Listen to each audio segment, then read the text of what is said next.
இன்றைக்கி நம்ம பாவக்காய் பொரியல் பண்ணலாங்க. எப்படி பண்ணலான்னு பார்க்கலாம். கடாயிலே 4 டேபிள் ஸ்பூன் எண்ணெய் சேர்த்துக்கலாங்க.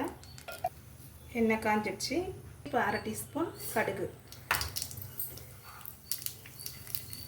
டீஸ்பூன் சீரகங்க, 1/2 டீஸ்பூன், 1 டீஸ்பூன் உளுத்தம்பருப்பு, 1 டீஸ்பூன் கடலைப்பருப்பு,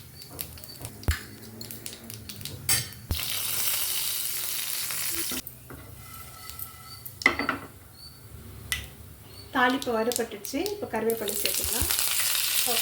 ஒரு பெரிய வெங்காயம் இந்த அளவுக்கு கட் பண்ணி வச்சுருக்கோங்க, இதையும் சேர்த்துக்கலாம். வெங்காயம் சேர்த்துக்கிறேங்க. ஒரு 3 நிமிஷம் வதங்கினா போடுங்க. அதுக்கப்புறமா பாவக்காய் சேர்த்துக்கலாம். பாவக்காய் கட் பண்ணிக்கலாங்க. இந்த எண்டும் கட் பண்ணிவிட்டு இது மேலே கொஞ்சம் லைட்டாக சீவிடலாம், கசப்பு கம்மியாக இருக்கும். இப்போ கட் பண்ணலாங்க.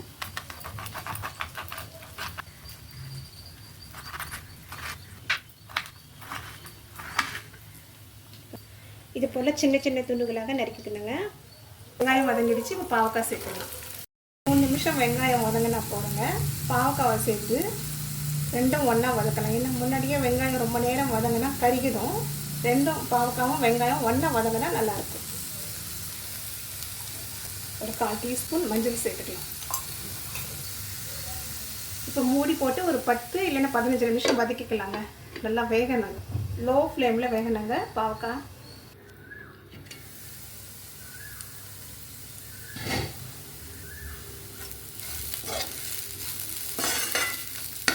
இப்போ 15 நிமிஷம் ஆயிடுச்சுங்க.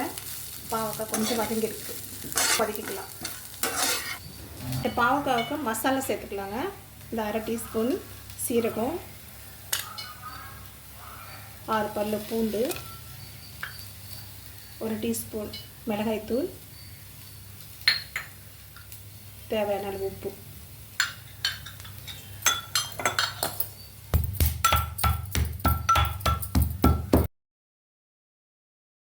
இந்த காரத்தை சேர்த்துடலாங்க.